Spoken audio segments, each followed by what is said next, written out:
नमस्कार, बहुत स्वागत है आपका। आपके साथ मैं हूं ज्योत्सना पाटनी। नमस्कार, मैं हूं अमित पालित। सुबह के 9 बजे हैं और लेकर आए हैं हम आपके लिए आज सुबह 9 बजे की 9 बड़ी खबर। आज हम आपको दिखाएंगे एलएसी से पीछे हटती चीनी सेना की टाइमलाइन, किसानों के बहाने केंद्र सरकार के खिलाफ राहुल गांधी की राजनीति और चमोली हादसे में मिशन जिंदगी कितनी कंप्लीट।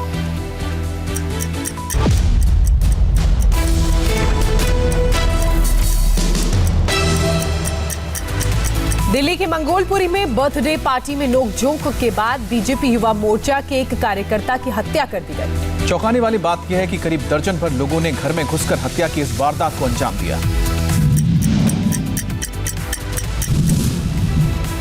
मंगोलपुरी की ये वही गली है जिसकी सीसीटीवी फुटेज में लाठी डंडे के साथ 12 लोग दिख रहे हैं। पुलिस के मुताबिक ये उन्हीं लोगों का हजूम है जिन्होंने बीजेपी युवा मोर्चा के कार्यकर्ता रिंकू शर्मा के घर पर हमला बोला और चाकुओं से गोदकर हत्या कर दी। ये रात में भैया को मारने सारे डंडे वगैरह लेके आए थे। रात में इन्होंने पहले भैया को डंडों से मारा, हमें भी मारा, मम्मी पापा तक को मारा मेरे, और फिर भैया को बाद में इन्होंने बाहर निकाल के चाकू मार दिया। घटना एक दिन पहले की है। पुलिस के मुताबिक हत्या की वारदात से पहले दोनों गुटों में एक बर्थडे पार्टी के दौरान नोकझोंक हुई। इसके बाद आरोपियों के समूह ने बीजेपी युवा मोर्चा के कार्यकर्ता रिंकू शर्मा के घर पर हमला बोल दिया। पूरे परिवार को पहले लाठी डंडे से पीटा। छिपरे के लिए रिंकू शर्मा गली की तरफ भागा, लेकिन आरोपियों ने पीछा किया और चाकू से गोदकर उसकी हत्या कर दी। परिवार वालों के मुताबिक आरोपियों से उनकी रंजिश पुरानी थी। इसके पीछे उन्होंने धार्मिक वजह बताई। हमने जो बीच में अभी एक रैली निकाली थी राम मंदिर के, उसमें तो इस चक्कर में थोड़ी अनबन हुई थी इनसे बहुत, वो 4-5 महीने पहले, तो उसी की दुश्मनी को लेके हमारे पीछे पड़े हुए थे जब से। एक बर्थडे पार्टी के दौरान कुछ लड़कों के बीच में आपस में लड़ाई झगड़ा हुआ। भारत के साथ समझौते के बाद पूर्वी लद्दाख से चीन के सैनिकों के पीछे हटने का सिलसिला शुरू हो गया है। और सरकार की रक्षा नीति और कूटनीति का एलएसी पर ऐसा असर हुआ है जिसे देखकर पूरी दुनिया भारत की तारीफ कर रही है। इन तस्वीरों को देखकर जहां पूरी दुनिया दंग है, वहीं हर हिंदुस्तानी का सीना 56 इंच का हो गया है। पूर्वी लद्दाख से चीन की फौज के पीछे हटने का सिलसिला शुरू हो गया है। भारतीय सरजमीन में घुसे चीन के टैंक्स वापस जा रहे हैं। इतना ही नहीं, भारत के दबाव का असर ऐसा है कि चीन की फौज को वादा करना पड़ा है कि भविष्य में वो इस हद को पार नहीं करेंगे। रक्षा मंत्री राजनाथ सिंह ने गुरुवार को संसद में बताया कि 9 महीने तक अड़े रहने के बाद, तमाम हथकंडे अपनाने के बाद लद्दाख में भारत और चाइनीज आर्मी के बीच डिसएंगेजमेंट प्रोसेस शुरू हो गया है। इसके साथ ही रक्षा मंत्री ने यह भी बताया कि समझौते में भारत ने कुछ भी नहीं खोया। पैंगोंग लेक एरिया में चीन के साथ डिसएंगेजमेंट का जो समझौता हुआ है, उसके अनुसार दोनों पक्ष फॉरवर्ड डिप्लॉयमेंट को फेज, कोऑर्डिनेटेड और वेरीफाइड मैनर में हटाएंगे। चीन अपनी सेना की टुकड़ियों को नॉर्थ बैंक में फिंगर 8 के पूरब की दिशा की तरफ रखेगा। मैं फिर से दोहराना चाहता हूं अध्यक्ष महोदय, चीन अपनी सेना की टुकड़ियों को नॉर्थ बैंक में फिंगर 8 के पूरब की दिशा में की तरफ रखेगा, और इसी तरह भारत भी अपनी सेना की टुकड़ियों को फिंगर 3 के पास अपने permanent base Dhan Singh Rana post पर रखेगा। इसी तरह की कार्रवाई साउथ बैंक एरिया में भी दोनों पक्षों द्वारा की जाएगी। इस बातचीत में हमने कुछ भी खोया नहीं है सभापति महोदय। सदन को यह भी जानकारी देना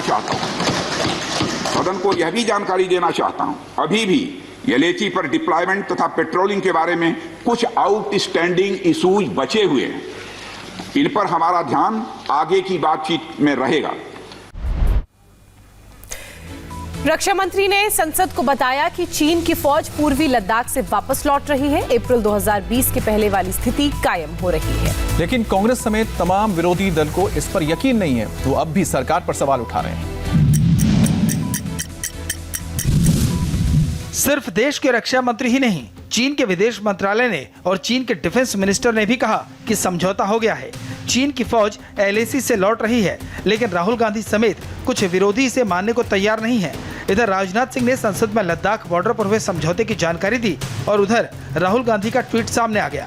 हर बार की तरह इस बार भी राहुल गांधी ने सरकार पर सवाल उठा दिए। वर्तमान स्थिति की कोई जानकारी नहीं, न कोई शांति और शांतिपूर्ण माहौल। सरकार हमारे बहादुर जवानों के बलिदान का अपमान क्यों कर रही है और हमारी जमीन क्यों जाने दे रही है। सिर्फ राहुल ही नहीं, हैदराबाद के भाईजान ओवैसी ने भी इस मुद्दे पर सरकार को घेरा। अप्रैल 2020 में जो पोजीशन था, क्या वो स्टेटस को एंटी रेस्टोर हुआ नहीं हुआ? डिसएंगेजमेंट का मतलब क्या है? दूसरी बात, इस स्टेटमेंट में बात वाज़ेह नहीं हो रही कि भारत की फौज फिंगर 8 तक पेट्रोलिंग करती थी, अब वो कह रहे हैं कि फिंगर 4 पर जाएंगे। ये क्या मतलब है? तीसरी बात ये है कि डेप्सांग, डेमचौक और गलवान के बारे में कुछ नहीं बता रहे हैं। राहुल गांधी अब किसान आंदोलन की जमीन पर अपनी सियासत चमकाने की रणनीति में जुट गए हैं। पहले संसद में बजट पर चर्चा के दौरान किसानों पर बोलने लगे, अब आज राजस्थान में महापंचायत में शिरकत करेंगे। राहुल गांधी को बजट पर बोलना था, लेकिन वो किसानों पर बोलने लगे। स्पीकर ने टोका, दूसरे सदस्यों ने समझाया, लेकिन राहुल की रट नहीं टूटी, बोलते गए। सरकार पर अटैक करते हुए राहुल ने कहा कि इस देश को सिर्फ 4 लोग ही चला रहे हैं, हम 2 और हमारे 2। सालों पहले फैमिली प्लानिंग का एक नारा था, आपको याद होगा, हम 2 हमारे 2। अब मैं इंटेंट की बात करता हूं, इस देश को 4 लोग चलाते हैं। राहुल ने बहस को बजट से किसानों की तरफ मोड़ा तो सत्ता पक्ष की तरफ से जवाब देने का मोर्चा संभाला वित्त राज्य मंत्री अनुराग ठाकुर ने। अध्यक्ष जी, वो जो हम 2 हमारे 2 की बात करते होंगे तो शायद दीदी, जीजाजी और 2 बच्चों की बात करते होंगे। संसद में सुनाने और सुनने के बाद आज भी राहुल की किसान पॉलिटिक्स अभी फुल स्पीड में चलेगी। राहुल गांधी आज और कल राजस्थान के दौरे पर रहेंगे। आज राहुल गंगानगर और हनुमानगढ़ में किसानों की सभा को संबोधित करेंगे। 13 फरवरी को भी राहुल गांधी किसानों से संवाद करेंगे। इस दौरान राहुल किशनगढ़ से मकराना तक ट्रैक्टर रैली भी निकालेंगे। ट्रैक्टर रैली से पहले राहुल तेजा मंदिर में दर्शन भी करेंगे। दरअसल कांग्रेस की कोशिश है कि पंजाब हरियाणा की तरह राजस्थान में भी किसान आंदोलन की धार को तेज किया जाए। राजस्थान के किसान दिल्ली के बॉर्डर पर धरने पर तो हैं, लेकिन राजस्थान में किसान आंदोलन का जोश उस तरह नहीं जैसा दिल्ली के बॉर्डर्स पर है। इसलिए राहुल की सभाओं को ऐसे इलाकों में आयोजित किया गया है जो पंजाब और हरियाणा के बॉर्डर्स के करीब हैं। इन इलाकों में बीजेपी के साथ साथ लेफ्ट का भी अच्छा प्रभाव है। किसान आंदोलन के दौरान राजस्थान का ये इलाका सबसे ज्यादा एक्टिव रहा है। पंजाब से सटा गंगानगर का इलाका तो ऐतिहासिक रूप से भी किसानों के आंदोलन के लिए लोकप्रिय रहा है। कांग्रेस की कोशिश है कि किसानों को एहसास हो कि उनके हर फैसले पर कांग्रेस साथ खड़ी है। इसलिए राहुल गांधी भी आज से राजस्थान में होंगे। किसान पंचायत से पहले राहुल गांधी इस वक्त एक प्रेस कॉन्फ्रेंस कर रहे हैं, आइए आपको सीधे ले चलते हैं। Good morning. Yesterday, the defense minister made a statement in both houses about the situation on the border in Ladakh with China. There are a couple of things that need to be made absolutely crystal clear. The first thing is that the Indian government's position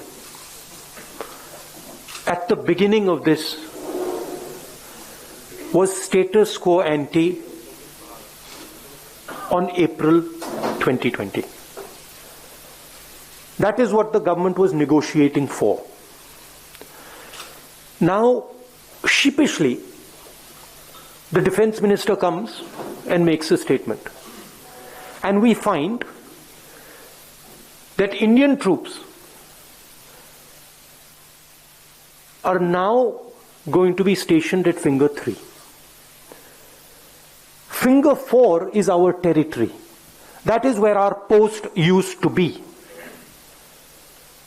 So now we have moved from Finger 4 to Finger 3.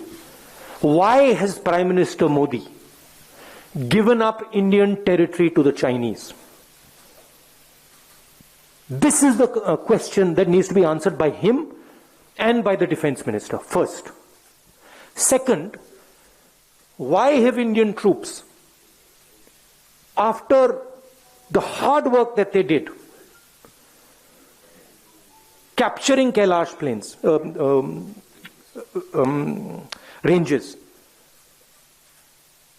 why have they been asked to move back? What has India got in return for this? And most importantly, the more important strategic area, Depsang Plains. Why have the Chinese not moved back? These are the real questions. Why have they not withdrawn from Gogra and Hot Springs? It's a very clear thing that has happened. The Prime Minister of India has given Indian territory to China. Hindustan की जमीन, पवित्र जमीन, नरेंद्र मोदी ने China. तो आपने सुना राहुल गांधी को एक बार फिर से वो सरकार पर और जो समझौता हुआ है चीन के साथ उस पर सवाल उठा रहे हैं। ब्रेक के लिए रुकेंगे और जल्द लौटेंगे। हिंदी। हिंदुस्तान की सरकार की निगोशिएटिंग पोजीशन चाइना के साथ स्टेटस को एंटी 2020, अप्रैल 2020, उसको सरकार भूल गई, उसको छोड़ दिया, उसको फेंक दिया। चाइना के सामने नरेंद्र मोदी ने अपना सिर झुका दिया, मत्था टेक दिया। हमारी जमीन फिंगर 4 तक है। नरेंद्र मोदी ने फिंगर 3 से फिंगर 4 की जमीन, जो हिंदुस्तान की पवित्र जमीन है, वो चाइना को पकड़ा दी है। यह पहली बात है। दूसरी बात, जो स्ट्रेटेजिक एरिया है डेप्सांग प्लेन्स का, जहां चाइना अंदर आया है, उसके बारे में एक शब्द नहीं बोला डिफेंस मिनिस्टर ने। वहां बैठे हुए हैं। गोगरा और हॉट स्प्रिंग्स के बारे में एक शब्द नहीं बोला, वहां बैठे हुए हैं। सच्चाई यह है कि हमारी जो पवित्र जमीन है नरेंद्र मोदी ने चाइना को दी है। यह सवाल है, इसका जवाब दें। अब आपके कोई सवाल हो, पूछिए।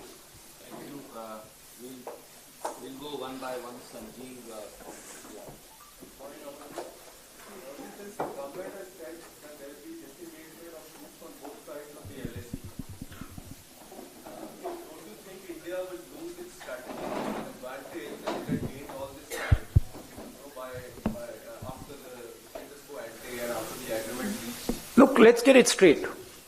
First of all, there was no strategic advantage. The Chinese were in our land. The Chinese were in Depsang. They were in Pangong. Our soldiers risked everything they had